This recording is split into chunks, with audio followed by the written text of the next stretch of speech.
Hey Clashers, there's a new event starting tomorrow and I will explain to you exactly how this event works and what are the best strategies to use to have the fastest and most efficient progress through the event pass. Because if you're going onto the event building in the top left of your village, then you should see the complete event pass, the free to play and the event track, which is already showcasing you a lot of rewards. But this month we have no epic equipment, which means it's all about the ores, it's all about making sure that everyone can catch up and upgrade their equipment.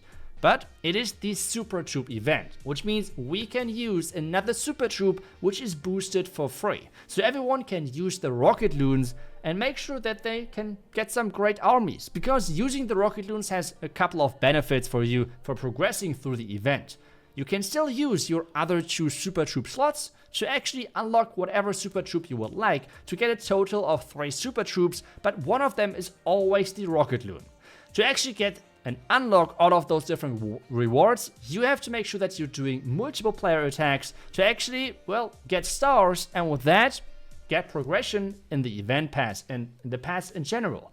For that, with every single star, you are unlocking ice cubes, which is the event currency to make sure that you're progressing through the pass. So for example, if you get the first star, we get 200, another star, it's another 200, and so on. But there's a huge twist to all of this, because if you're using the boosted event troop, which is in our case the Rocket Loon, in your army, then you can get even a bonus reward in the end to make sure that your progression is way faster. So you can see here, we got 600 of those ice cubes for actually 3-starring, but we got 300 on top because we used one of the Rocket Loons in our army composition. And I will show you in just a second the best way on incorporating those Rocket Loons into your armies. But as well, first, we should take a look a little bit more at the rewards, because you can see the difference between the free-to-play pass and the event pass, which means you can get a lot of rewards, but you can boost them even higher if you're buying the event pass. And if you want to do so, and you would like to support your favorite content creator, and would like to support me and this channel, make sure to use code iTzu. I really appreciate that. But, as we have talked about earlier, the key thing are ores, and the rewards so far in the pass are not the craziest. This is why we should switch to the trader, because take a look at this. Instead of having a skin, or for example an equipment in here, this time we have, I call it just maxi packs, I guess, like really massive packs of ores which are more expensive, but overall cheaper compared to buying multiple times the cheaper packs, which is quite nice. So, what are the recommendations of mine of actually buying stuff? Like what should you buy, right? Let's take a look at how many of those medals you can actually unlock as a free-to-play player. If you're free-to-play, you can get 3,150 just with going through the pass. On top of that, you have the bonus track, which is giving you another 650, so you get 3,700 total of medals as free-to-play. So I would highly recommend going for the stereo ore, because I know as free-to-play player, it's really hard to get those. On top of that, you can get a glowy ore, and then I would go for another starry ore. Yes, I know, you might have calculate the numbers as well. You could now tell me that that's not really working.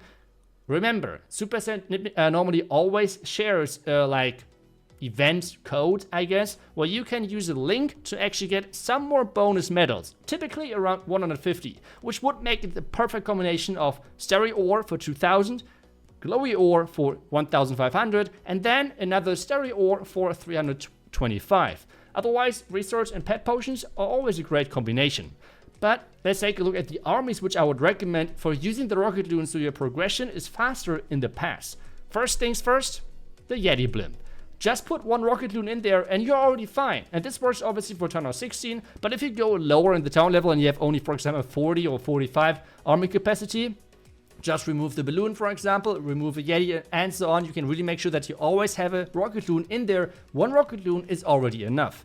Otherwise, if you want to have a full army around the Rocket Loons, well, they are more the supportive style troop. They're not your main army.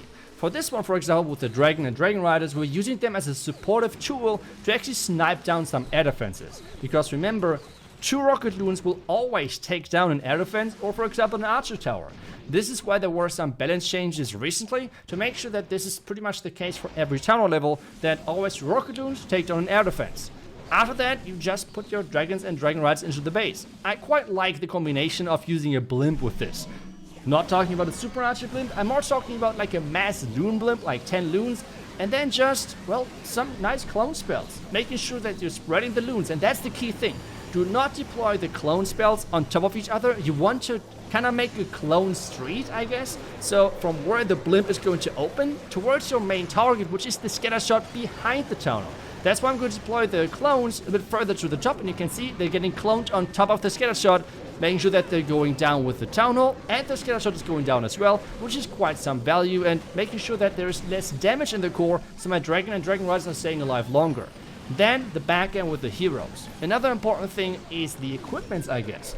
For the warden, I would recommend the Eternal Tome and the healing book, which is quite nice. I mean, it's always really good with any tanky troop. The healing book is always a safe bet, and you should have it leveled, I guess, because healing book it was my recommendation since day one of the equipments, I guess. So I hope a lot of people of you have upgraded it.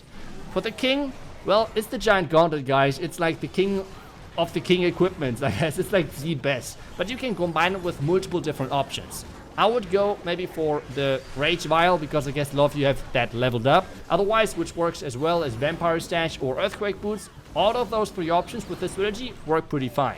For the Queen on the other side, we're going for the Invisibility Vial, because I guess that's just the safest option to keep your Queen safe. And on top of that, you can go with either the Healer Puppet or the Frozen Arrow. Both options are working great, depending on whatever you have leveled up higher. Both of them will do the job. On the Royal Champ though, and that's maybe now the sad truth, it doesn't really matter that much. The difference between Royal Champ equipment is not that big. Only one equipment seems to be a little bit better compared to the others, and that is the, well, Haste Vial. That thing is really, really strong, so if you have it leveled up, use it. You can combine it with pretty much any of the other equipments. Even the shield is working completely fine, and some pros like to use it quite a bit with those air attacks. But overall, there's a lot of freedom for you. Another use case for the rocket loons is just as an opener for, well, just a super archer or any type of blimp, for example. There is not always, like in this case, an air defense close by of the landing location, which means the Hound is nice, but it's not as consistent. On the other side though, if you compare just the Hound with some rocket loons, you can see that the result is still totally fine. You get the blimp where it's supposed to go, you have your super archers or super minions or whatever you're having in there completely safe, and you can get a ton of value. You have the rocket loons with that in your army, you can get rid of the lava hound or regular loons or whatever you were using, and you're looking already good. This is another way of incorporating the rocket loons into your army with actually making your army even better. So this one is for sure a recommendation if you're playing any type of blimp. Next one, and I think we should move forward with the next strategy, is, well, my favorite strategy right now in the game, which is the multiple healer charge. But for that, you need to make sure to know that this strategy is not easy whatsoever. Another bad thing for the strategy, if you have not leveled it up, is, well, the Fireball for the Warden. You can use it at like level 20, 25-ish around that area and use maybe 2 Earthquakes or something like that, but you need it on a really high level. But I guess that is the good news on the other side, because with this event, you can hopefully unlock a lot of Starry Ore and Glowy Ore to upgrade the equipments you would like to upgrade. I will do a guide tomorrow then of what equipment I would highly recommend you to upgrade, because the best upgrade doesn't always mean it should be the first priority on your upgrade list. Because sometimes there is a ranking of the upgrades, but the different strength level of those equipments is kind of similar. The best example is the Royal Champion. The Royal Champion Haste Vial is the best equipment for the Royal Champion and has quite a bit of a difference between the second best equipment.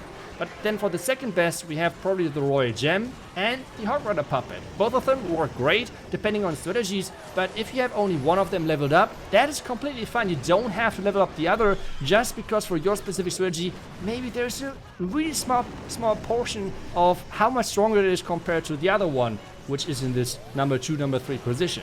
So this is why, for example, it's not always good to then just go strictly for rankings and everything, and that's why I think an upgrade guide might be more helpful, especially with now having so many ores in the game, which you can pick from and hopefully put into your equipment to have a huge variety as well of using strategies. Because that's another thing, you want to upgrade the equipments which are enabling you to use multiple different strategies, right? Like that's another nice thing, because if you're having equipment upgraded which can be used for different strategies, like for example the healing book in one of the earlier attacks, can be used for Root Riders, can be used for Electro Dragons, for any air attacks, for example, with the Dragon Rider attack. So there's a lot of different use cases for some of those equipments.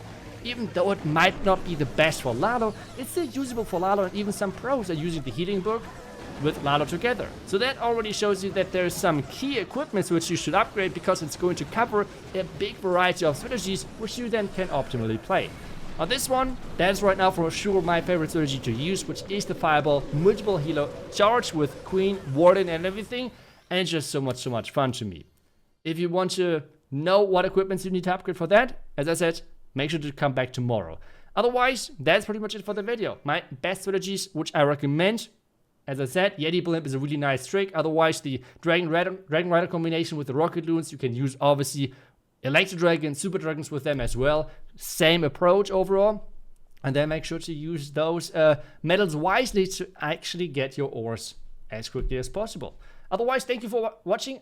Let me know what you ores are going to buy in the trader. Otherwise, I will see you guys back tomorrow with the next one. Until then, see ya and bye-bye.